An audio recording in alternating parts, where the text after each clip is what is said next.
एक समय की बात है, गौतम बुद्ध और उनके शिष्य एक वन से गुजर रहे थे। बहुत देर वन में चलने के बाद बुद्ध और उनके सभी शिष्य एक विशाल पेड़ के नीचे बैठ जाते हैं। उस पेड़ के नीचे एक अलग ही शांति होती है। सभी लोग उस शांति को अनुभव कर रहे होते हैं। कोई भी एक शब्द नहीं बोलता, चुपचाप शांति को अनुभव कर रहे होते हैं।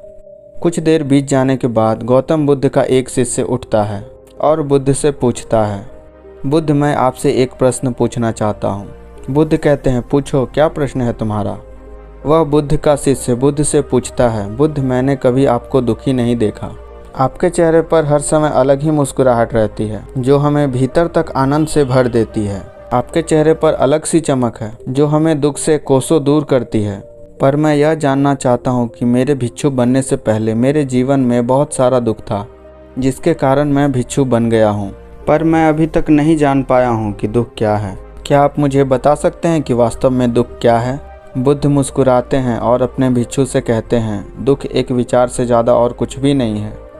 सभी लोग यह सुनकर चौंक जाते हैं और बुद्ध से पूछते हैं, परंतु बुद्ध, विचार तो आते हैं और चले जाते हैं, पर दुख एक बार आ जाता है तो जाने का नाम ही नहीं लेता। बुद्ध कहते हैं, मैं तुम्हें एक छोटी सी घटना बताता हूँ। एक नगर में एक धनी सेठ रहता था। उसके पास एक वफादार नौकर होता है। वह सेठ अपने नौकर पर बहुत विश्वास करता था। वह सेठ अपने नौकर पर कभी भी शक नहीं करता था क्योंकि उसका नौकर वास्तव में बहुत ईमानदार था। एक बार उस सेठ को किसी काम से बाहर जाना पड़ता है। 2-3 दिन के बाद जब वह सेठ वापस लौटता है तो वह एक कीमती सामान लेकर आता है। वह उस कीमती सामान को अपने कमरे में बड़ा सजा कर रखता है और अपने नौकर को कह देता है, तुम्हें खास तौर पर इस चीज़ का ध्यान रखना है।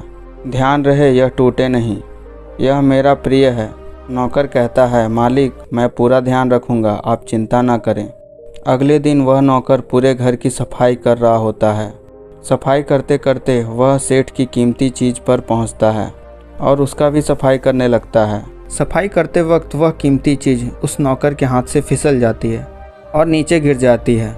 सेठ को यह बात पता चलती है और वह नौकर के पास आता है और नौकर को खूब डांटता धमकाता है, पर ना तो वह उस नौकर को नौकरी से निकाल सकता है और ना ही उसे पीट सकता है क्योंकि वह उसका बहुत वफादार और पुराना नौकर है। इसलिए वह उसे सिर्फ डांट धमका कर छोड़ देता है। सेठ अपने उस कीमती चीज़ के बारे में सोचकर दुखी हो जाता है। रात होती है और सेठ अपने कमरे में लेट जाता है। सेठ को नींद नहीं आ रही होती है। वह बहुत बेचैन होता है। बेचैनी के कारण सेठ अपने कमरे से बाहर निकलता है और वह देखता है कि उसका नौकर निश्चिंत के साथ खराटे लेकर सो रहा है। वह यह देखकर और क्रोधित हो जाता है। सेठ सोचता है, इसने मेरी इतनी कीमती चीज़ तोड़ दी और उसे बिल्कुल ही चिंता नहीं है। मुझे यहाँ नींद नहीं आ रही है और ये आराम से सो रहा है। पर सेठ कुछ कर नहीं पाता क्योंकि वह उसका पुराना और वफादार नौकर है। सेठ अपने कमरे में वापस चला जाता है। अगले दिन सुबह सेठ सोचता है कि मैं इस समस्या से कैसे निकलूं। फिर सेठ को एक तरकीब समझ आती है। वह नौकर के पास जाता है और अपने नौकर से कहता है, मुझे बहुत दुख हो रहा है यह बताने में कि वह जो कीमती चीज़ कल जो तुमने तोड़ी थी वह मैं तुम्हारे लिए लाया था। मैं चाहता था कि उसे तुम्हें उपहार के रूप में दूं, परंतु अब क्या कर सकते हैं, वो तो अब टूट गई है। सेठ की यह बात सुनकर नौकर को धक्का लगा। नौकर सोचता है, अरे यह तो बहुत बड़ी गलती हो गई। वे इतनी कीमती और महंगी चीज़ मेरे लिए थी और वे मुझसे ही टूट गई। फिर क्या? उस नौकर के मन में बेचैनी पैदा हो जाती है, दुख पैदा हो जाती है। रात होती है और सेठ आराम से सोता है और वहाँ नौकर बेचैन रहता है। उसे नींद नहीं आती क्योंकि अब उस नौकर ने उस सेठ की उस कीमती चीज़ को अपने आप से जोड़ लिया। इसलिए वह दुखी हो रहा है।